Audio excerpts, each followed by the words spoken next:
សួស្តីអស់លោកអ្នកនាងជាទីមេត្រីនៅក្នុងនីតិស្វែងយល់អំពីប្រវត្តិសាស្ត្រនៃប្រទេសកម្ពុជានាវេលាថ្ងៃនេះសូមអញ្ជើញលោកអ្នកនាងតាមដានស្ដាប់ការទទួលឥទ្ធិពលឥណ្ឌាលើកទី1សូមអញ្ជើញអស់លោកអ្នកនាងតាមដានស្ដាប់ដូចតទៅ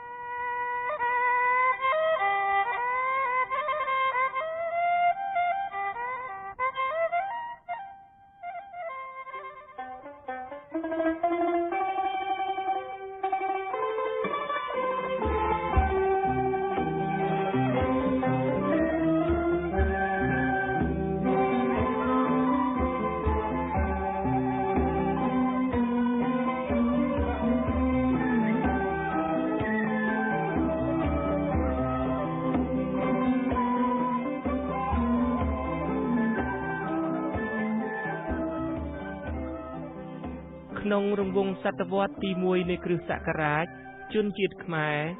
ដែលតាំងពីយូរលង់ណាស់មកហើយធ្លាប់មានទំនាក់ទំនងជាមួយអ្នកដើរសមុទ្រជាតិឥណ្ឌាដែលភាគច្រើនជាអ្នកជំនួញនិងពួកព្រាហ្មណ៍ក៏បានទទួលឥទ្ធិពលជាបន្តបន្ទាប់ពីពួកឥណ្ឌាទាំងនោះគ្មានអ្វីគួរឲ្យសង្ស័យឡើយវប្បធម៌និងសាសនានៃប្រទេសឥណ្ឌាបានคล้ายជាវប្បធម៌និងសាសនារបស់វណ្ណៈអ្នកដឹកនាំខ្មែរចំណែកប្រជាពលរដ្ឋជាទូទៅវិញរហូតមកដល់សប្តាហ៍ថ្ងៃនេះហើយនៅតែមានជំនឿទៅលើព្រលឹងដូនតាគោរពបូជាអរុក្ខអរិយអ្នកតាម្ចាស់ទឹកម្ចាស់ដីដែលជាជំនឿរបស់ខ្មែរដើមដដែលទោះបីស្ថិតនៅក្រោមទង់ឬរូបភាពព្រះពុទ្ធសាសនាក៏ដោយម្យ៉ាងទៀតគឺដោយសារការទទួលឥទ្ធិពលឥណ្ឌាដែលមានភាសាសំស្ក្រឹតជាយាននេះហើយដែលបានជំរុញជនជាតិខ្មែរឲ្យចាប់ផ្ដើមសម័យប្រវត្តិសាស្ត្រជាតិរបស់ខ្លួននាដើមសតវត្សទី1នៃគ្រិស្តសករាជនេះ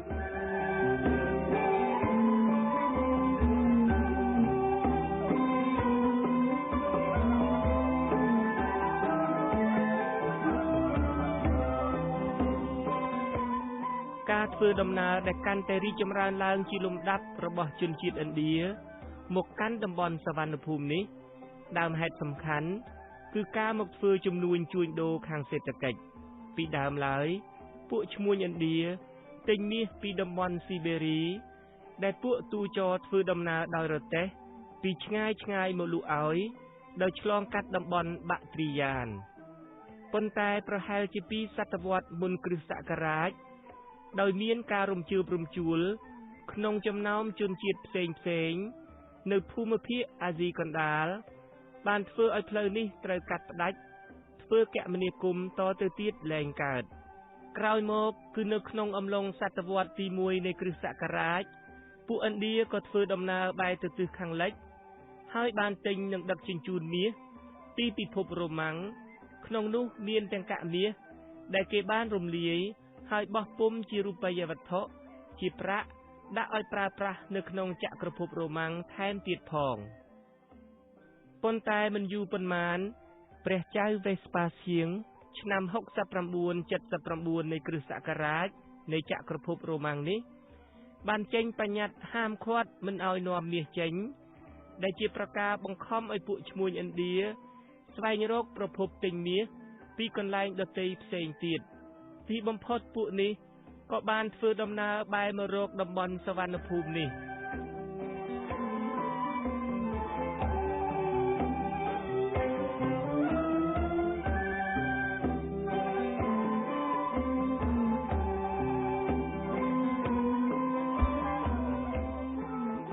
ការធ្វើដំណើរស្វែងរកមាសនៅតំបន់សវណ្ណភូមិនេះបានត្រូវសម្រួលដោយកត្តាជាច្រើនដូចជាការរីកចម្រើនខាងផ្នែកនាវាចរសមុទ្រដោយពេលនោះគេអាចរកឃើញបច្ចេកទេសធ្វើសំពៅធំមាំដែលអាចផ្ទុកទំនិញនិងមនុស្សចំនួនរហូតដល់700នាក់ការរកឃើញភាពឆ្លាស់គ្នានៃខ្យល់រដូវដោយអ្នកបើកសំពៅជនជាតិក្រិកបានជំរុញឲ្យមានភាពទៀងទាត់ក្នុងការធ្វើដំណើរនិងញ៉ាំងការស្វែងរកមាសនៅតំបន់សវណ្ណភូមិនេះកាន់តែមានសន្ទុះកើនឡើងម្យ៉ាងទៀតក្នុងពេលជាមួយគ្នានេះដែរព្រះពុទ្ធសាសនាក៏កាន់តែរីកចម្រើនឡើងហើយសាសនានេះ បានលុបបំបាត់ចោលប្រព័ន្ធវណ្ណៈក្នុងសង្គមដែលជាហេតុនាំឲ្យពួកឥណ្ឌាឈប់ខ្លាចបាត់ភាពបរិសុទ្ធក្នុងឈាមក្នុងពូជសាសន៍របស់ខ្លួនហើយធ្វើការតាក់ទងដោយទូលាយជាមួយជនបរទេស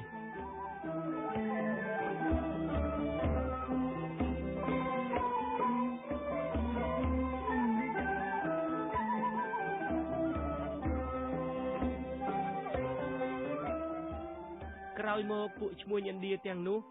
បានមកបោះទីតាំងដោយបានបង្កើតជាហាងលក់ទំនិញឬសាខាគ្រឹះស្ថានជំនួញរបស់ខ្លួនក្នុងដែនដីសវណ្ណភូមិហើយជាបន្តបន្ទាប់បានប្រើប្រាស់គ្រឹះស្ថានទាំងនោះជាមជ្ឈមណ្ឌលផ្សព្វផ្សាយនយោបាយនិងសាសនារបស់ខ្លួន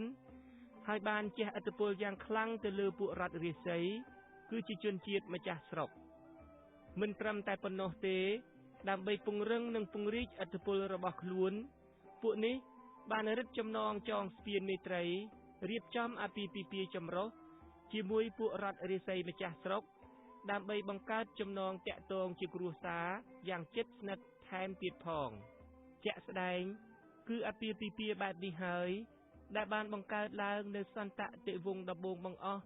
របស់ព្រះរាជាណាចក្រកម្ពុជាយើងនេះ